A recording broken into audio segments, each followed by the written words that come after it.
Welcome to this ICMA Sustainable Communities podcast. ICMA is the premier local government leadership and management organization. The ICMA Sustainable Communities Initiative strengthens local government's capacity to meet their sustainability goals. For more information, visit icma.org. Hi, I'm Emily Dodson with ICMA's Center for Sustainable Communities, and today I'm talking to Liza Meyer, a Special Projects Manager with the City of San Antonio. Thank you for joining us today, Liza. Thank you. Today we want to talk to you about San Antonio's work as a Solar America city. Can you tell us what San Antonio was doing prior to applying to being a Solar America city?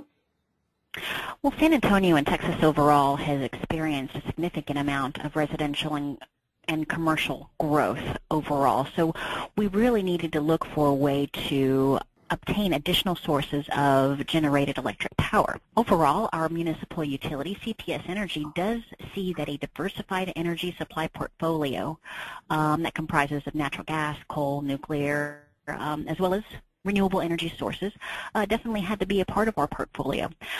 So what we needed to figure out was a collective way on how solar was going to be a part of that diversified portfolio. Now at that time in 2007, San Antonio was then the solar power capital of Texas because we had the largest photovoltaic array and the largest solar hot water facility. That photovoltaic array was about 200 kilowatts at the Pearl Brewery, and we have a 20,000 gallon solar heating installation at the Bexar County Jail. At that time, we also had some smaller installations, which was a 10 kilowatt photovoltaic demonstration at the Institute of Texan Cultures that opened up back in '03. And that was really about it as far as what we had. And, well, also, one thing to keep in mind, the military sector has shown renewable energy leadership in San Antonio. They had approximately 180 kilowatt system built over at Fort Sam. And at that time, in 2007, was definitely the largest solar array. And then the 200 kilowatt installation did come in and was fully commissioned at around 2008. So yes, we were flourishing so far as a Solar America city, but we did grow up a lot over the last couple of years. Can you talk a little bit more about the partnerships that you've mentioned and how they've been important to the project's success? Sure. Over the past 10 years, the City of San Antonio has been a philosophical and financial supporter of two local nonprofits. Solar San Antonio, they incorporated back in 1999. They are an organization that provides a local focus on solar energy opportunities and barriers while bringing together a knowledgeable board of directors from varying backgrounds. Another private organization that we do depend on to provide us current information is the Metropolitan Partnership for Energy. They're doing business now as Build San Antonio Green. They were spin-off from Solar San Antonio, and they were formed in 2002.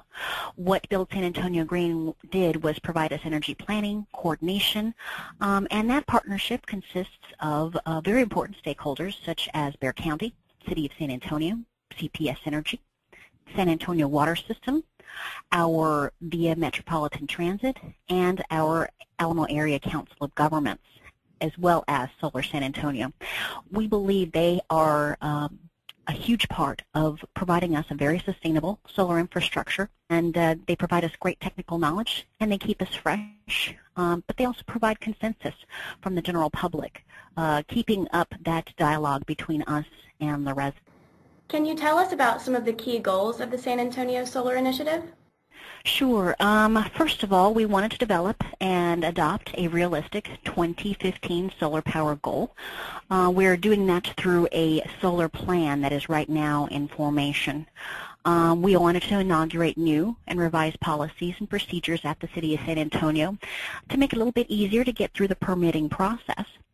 We want to provide useful information, examples and templates for solar energy planning, which was to be an example for other cities, as well as educate the public on the value of solar as a secure and reliable and energy choice through media relations and an event campaign.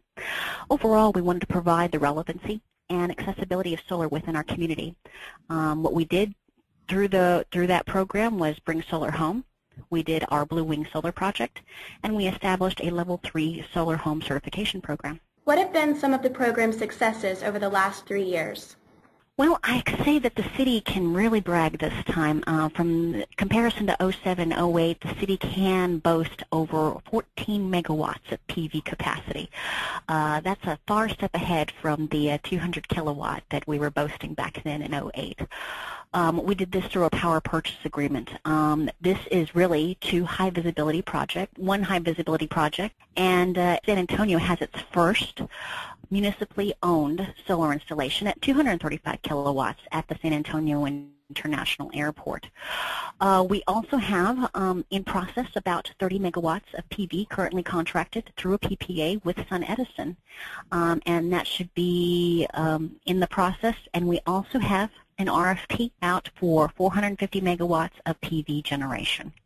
Can you tell us a little bit more about the Blue Wing Solar Project and what it took to get that accomplished? Sure. Now, CPS Energy went into a contract with Duke Energy and Dewey Solar to develop a 14-megawatt PV farm. That PV farm is located in a high-visibility area right off the highway, and it's expected to produce about 26,570 megawatts, which is enough to power about 1,800 households. CPS Energy estimates the emissions-free power is equivalent to taking 3,800 cars off the road. Again, relevancy to what solar can do for the community. Now, the installation began in full operation in November, and nearly 2 months ahead of schedule. And it contained a demonstration area that's being used to test the efficiency of 8 different PV technologies.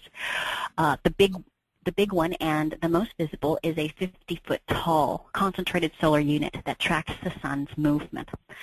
We acquired the project, Duke Energy acquired the project from UE, but UE developed, designed, and built it. Now, construction began in April and took less than 7 months to complete. The completion of the project shows CPS Energy's commitment, again, to a diversified energy portfolio.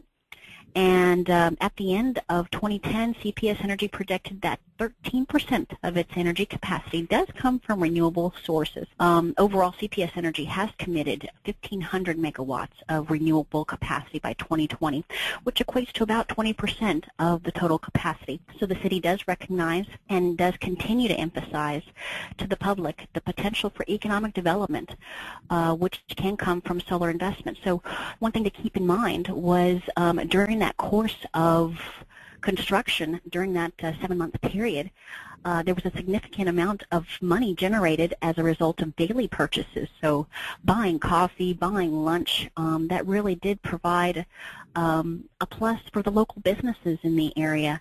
Little do people really recognize how much of an economic impact it is, but that is sales tax and supporting of small businesses as a result of these large installations. Really, in this case, though, what I do want to point out on the 14 megawatt is we didn't have any codes in place for this large scale of a project.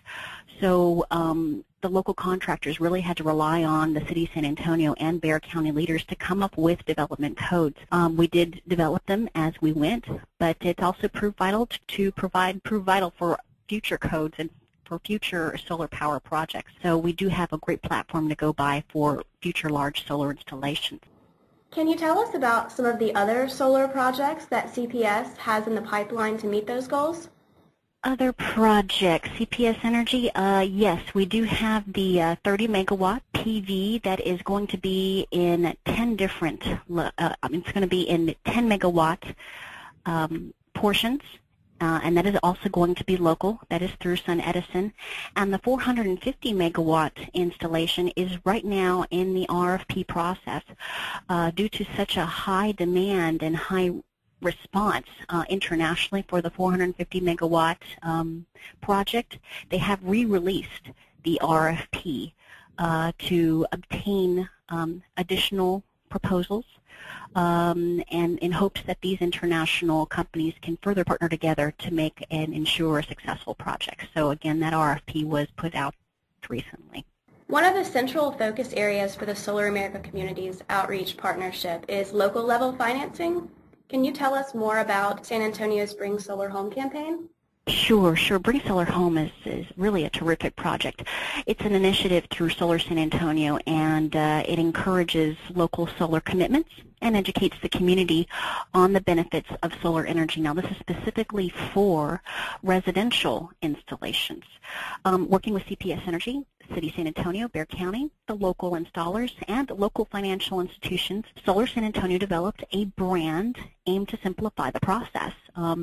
These days, it's not too easy knowing where to start and what to do. So what Solar San Antonio released was a beta version of the campaign. It's back in 2010 in the fall. And what resulted from it was 500 applications of interest to enroll in the program. A total of 70 to 75 new installations resulted from the campaign, with a value of about $2.5 million, adding half a megawatt to the CPS Energy distributed renewable energy generation system. The campaign really cost only about $60,000 for personnel, materials, and media. It was funded by the public and private sector, which included Wells Fargo, CPS Energy, as well as the City of San Antonio. A local credit union provided low-interest loans to help a resident in obtaining in paying for the capital costs. Really, the elements of the campaign that contributed to its success was the community leadership support. Everyone who enrolled in the program had easily accessible information to the community. The pursuit of making solar easy and understandable, and the cooperation of local companies. And the program is still in continuation through ongoing involvement, and the program is running at its minimum, and what I'm looking at doing is providing additional funding to the Bring Solar Home campaign to bring up its momentum a little further, because I think not enough residents know about the value of this program. So I really do look forward to continuing the success of this program. What have been some of the key challenges the program has faced? Really, keeping momentum is the most difficult. As a solar coordinator at the City of San Antonio, keeping momentum, keeping relevancy is the hardest part of establishing a solar program, and as well as its implementation, because there's relevancy in pretty much numerous projects, and there's numerous opportunities. So really, thank goodness for the public outreach that Solar San Antonio and Build San Antonio Green provides. Not only do they provide relevancy for the general public, but they also provide relevancy and help me in establishing those connections with the elected officials, with higher city management, as well as keeping those connections with our electric utility. So really the day-to-day aspects in keeping up with solar and making sure that it keeps its momentum is the hardest part, but thank goodness for those partnerships with those two nonprofits. In offering advice to the other communities that are looking to start solar initiatives, what would you identify as the main lessons learned for San Antonio's efforts? We really do recommend that future solar communities keep their relationship with the Department of Energy, because we think that definitely does add, I guess, accountability, but it also adds a notoriety to solar. Another way is making solar relevant and keeping momentum, yes, again, is a full-time job. So you really have to have those strong partnerships with your utilities. Whether it's investor-owned or municipal utility, you must have that strong partnership with your utility. And thank goodness for our municipal utility. I thank goodness every day. CPS Energy has been nothing but outstanding in going beyond in how they can make solar applicable to their energy portfolio. Really, also your local government is also a plus if you're looking at starting a solar community and you're not a part of the local government, which you really don't have to be as a local college or university or as a nonprofit. You can look to partner with your local government and gain the endorsement, and also gain the endorsement of your local advocates. You want to get those nonprofits, neighborhood associations, any type of community organizations that see renewable energy as a priority. It is definitely there's a definite need to ensure that you have the local advocates a part of your program and ensure that success and again keeping solar relevant and ensuring momentum. Considering everything that you've shared with us, what do you see as the future of solar in San Antonio? What we want to do as far as the future of solar is expanding its applicability. I really like the fact that we did release a level 3 solar home because we want to show that solar homes are here and now and not just in the West Coast. So I really see that level 3 solar home is going to really show the future of solar in San Antonio. We recently received an endorsement and buy-in from KB Homes, which is a major home builder in San Antonio. They provide, actually they build about half of the total homes in San Antonio. San Antonio builds about 2,000 new homes per year, and KB Homes builds 1,000 of them. So it really was a plus for solar that KB Homes wanted to be a part of that level 3 solar home and in building green homes. Another plus on having KB as a partner in building solar homes was that all the other home builders will just automatically follow along. And that definitely is the way that the future is going to really shine in San Antonio, is through each resident showing their advocacy and their support for solar by including it in their home. And when buying a new home, we hope that they'll definitely will consider the ease of financing a new solar home. Is there anything else you would like to add about the work you've done in San Antonio? We do look to improve our processes and making it a little bit easier for solar installers to install solar in San Antonio. We are looking at ways to streamline and improve our permitting and interconnection process. And so we hope to really bring down the cost to install solar for solar installers, and hopefully thus that cost would be passed on to the consumer. That way, again, we're making solar as accessible as possible because the cost is definitely right, and we've reduced the return on investment. And so, yes, we are looking at ways on improving installation and our processes, and overall making it easier for a solar installer as well as anyone who wants to install solar on their building or their home. Well, thank you so much for joining us today, Liza. Thank you for the invitation. This has been an ICMA Sustainable Communities podcast. For more information about ICMA's Sustainable Communities initiative, visit icma.org.